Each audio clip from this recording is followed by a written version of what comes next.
தமிழ் உறவுகளுக்கு வணக்கம். இது உங்கள் வேர்களை தேடி தமிழ் மீடியா. காவிரி பாய்ந்து வளம் கொழிக்கும் அரியலூர் மாவட்டத்தில் திரும்பும் திசையெல்லாம் கோவில்கள் அமைந்து மக்களை காத்து வருவது அனைவரும் அறிந்ததே. காவிரி கரையோர கிராமங்களில் எண்ணற்ற சைவ கோவில்கள் அமைந்துள்ளது. பழம்பெருமை வாய்ந்த இந்த கோவில்களுக்கு தினமும் ஏராளமான பக்தர்கள் வந்து சுவாமி தரிசனம் செய்து வருகிறார்கள். காவிரி டெல்டா மாவட்டங்களில் உள்ள சிவாலயங்களில் மக்கள் தங்களின் மனச்சுமைகளை இறக்கி வைத்து ஆறுதல் பெற்று வருகிறார்கள்.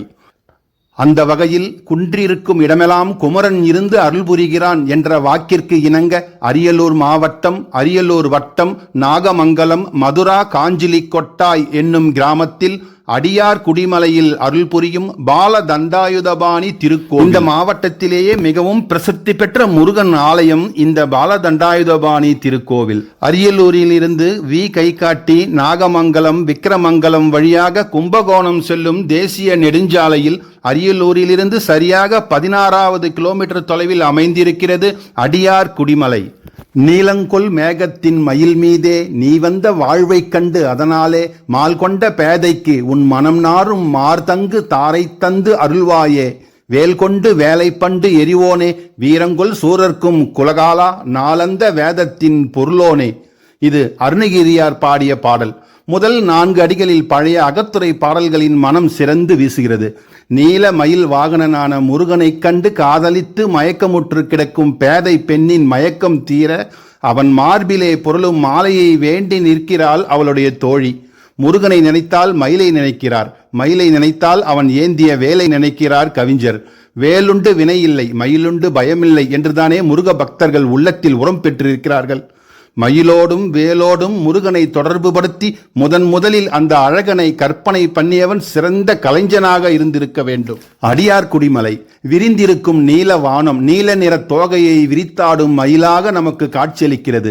அந்த வானில் ஒளி வீசிக்கொண்டு தோன்றும் செஞ்சுடர் தேவனாம் இளம் ஞாயிறையே வேலேந்திய குமரனாகவும் நாம் பார்க்க முடியும். நீண்ட காலத்திற்கு முன்னால், அதாவது உலகம் தோன்றி அதில் மனிதன் தோன்றி தமிழ் பேச கற்றுக்கொண்ட அந்த காலத்திலேயே அவன் கண்ட முதற் கடவுள் முருகன். உருவமே இல்லாத கடவுளுக்கு உருவத்தை கற்பிக்க முனைந்த தமிழ் கலைஞன் கண்ட முதற் கடவுள் முருகனாக, இளைஞனாக, அழகனாக உருப்பெற்றிருக்கிறான். இதனால்தான் முருகனை நினைத்தால் அவன் ஏறி வரும் மயிலை நினைக்கிறோம். எட்டும் குலகிரி எட்டும் விட்டோட எட்டாத வெளிமட்டும் புதைய விரிக்கும் கலாப மயூரத்தன் என்று கவிஞர்கள் முருகனை அழைத்திருக்கிறார்கள். இப்படி விரித்த தோகையோடு கூடிய மயில் மீது வருகிறான் முருகன் என்று எண்ணினாலும் சிற்ப வடிவங்களிலே விரியாத தோகையோடு கூடிய மயிலைத்தான் வடித்து வைத்திருக்கிறார்கள் சிற்பிகள்.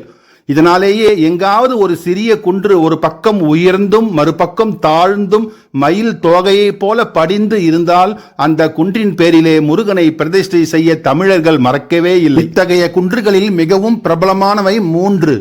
அதில் ஒன்றுதான் குன்றக்குடி, 2வது திண்டிவனத்திற்கும் விழுப்புரத்திற்கும் இடையிலே அமைந்திருக்கும் மயிலம், 3வது அரியலூர் மாவட்டம் நாகமங்கலத்திற்கு அருகில் அமைந்திருக்கும் மதுரா காஞ்சிலிக்கொட்டாய் அடியார் குடிமலை. இந்த 3 இடங்களிலுமே குன்றுகள் படிந்த தோகையை உடைய மயில் போலவே காட்சியளித்தாலும் கூட 3வதாக நான் கூறிய இந்த தலம்தான் வளமான வாழ்வளிக்கும் அடியார் குடிமலை பால தண்டாயுதபாணி திருக்கோவில். மலை மீது அமைந்திருக்கும் இந்த ஆலயம் எப்பொழுது யாரால் கட்டப்பட்டது என்ற வரலாற்றை சொல்பவர் இங்கு யாரும் இல்லை. காரணம், சோழர்கள் காலத்திலேயே இந்த ஆலயம் கட்டப்பட்டிருக்க வேண்டும். அதன் பிறகு ஆங்கிலேயர் ஆட்சி காலத்தில் இப்பகுதி முழுவதும் வனத்துறையின் கட்டுப்பாட்டிற்குள் சென்றுவிட்டது. 300-400 ஆண்டுகள் வழிபாடு எதுவும் இல்லாமல் இருந்த இந்த ஆலயம் மீண்டும் 1937ஆம் ஆண்டு முதல் வழிபாட்டுக்கு வந்தது. இந்த மலை மீது அமைந்திருக்கும் வனப்பகுதியில் புலிக்குகை என்று ஒரு சிதிலமடைந்த குகை ஒன்று அமைந்திருக்கிறது. இந்த குகையில்தான் காஞ்சிலி சித்தர் என்ற சித்தர் ஒருவர் வாழ்ந்து வந்திருக்கிறார். அவர்தான் இந்த ஆலயத்தில் இருக்கும் முருகன் சிலையை பிரதிஷ்டை செய்ததாகவும் சொல்லப்படுகிறது. அந்த நினைவாக இந்த ஆலயத்தில் எந்த ஒரு திருவிழா நடைபெற்றாலும் காட்டிற்கு சென்று அந்த முனிவர் வாழ்ந்து வந்த அந்த குகை பகுதியில் அபிஷேகம், ஆராதனை எல்லாம் செய்து அதன் பிறகுதான் இந்த முருகன் திருக்கோவிலில் எந்த ஒரு விழாவாக இருந்தாலும் தொடங்குகிறார்கள். அடியார் குடிமலை பால தண்டாயுதபாணி திருக்கோவிலில் ஒவ்வொரு ஆண்டும் பங்குனி உத்திர தேர் திருவிழா வெகு விமர்சையாக நடைபெறும். அன்றைய தினம் இந்த மாவட்டத்தில் இருக்கும் அனைத்து முருக பக்தர்களும் இந்த ஆலயத்திற்கு வருவார்கள்.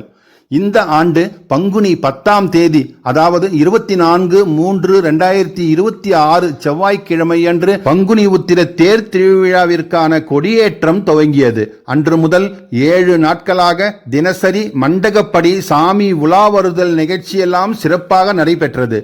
1/4/2026 அதாவது பங்குனி 18ஆம் தேதி புதன்கிழமை அன்று இந்த ஆலயத்தில் திருத்தேர் திருவிழா வெகு விமர்சையாக நடைபெற்றது.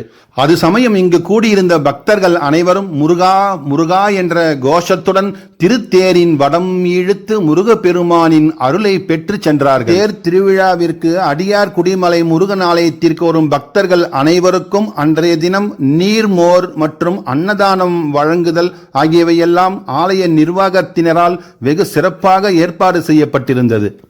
அடியார் குடிமலை பாலதண்டாயுதபாணி திருக்கோவில் ஊர் பொதுமக்கள் மற்றும் ஆலய நிர்வாகிகள் உடைய முயற்சியினால் புனரமைப்பு பணிகள் எல்லாம் மேற்கொள்ளப்பட்டு கட்டுமான பணிகள் எல்லாம் நடைபெற்று வருகிறது. இந்த சீரிய திருப்பணிக்கு காணிக்கை செலுத்தி பங்கு பெற விரும்பும் பக்தர்கள் மேலே குறிப்பிடப்பட்டுள்ள ஆலய நிர்வாகியின் தொலைபேசி எண்ணில் தொடர்பு கொண்டு மற்ற விவரங்களை தெரிந்து கொள்ளலாம். குழந்தை வரம் அருளும் ஸ்ரீ பாலதண்டாயுதபாணி திருக்கோவிலுக்கு தாங்களும் ஒரு முறை வந்து முருகப்பெருமானின் அருளை பெற்று திரும்ப வேண்டும் என்று கேட்டு உங்களிடமிருந்து விடைபெறுகிறேன். இந்த காணொளி உங்களுக்கு பிடித்திருந்தால் லைக் பண்ணுங்க, ஷேர் பண்ணுங்க, மறக்காம உங்கள் கருத்துக்களை கமெண்ட் பாக்ஸ்ல கமெண்ட் பண்ணுங்க. நன்றி, வணக்கம்.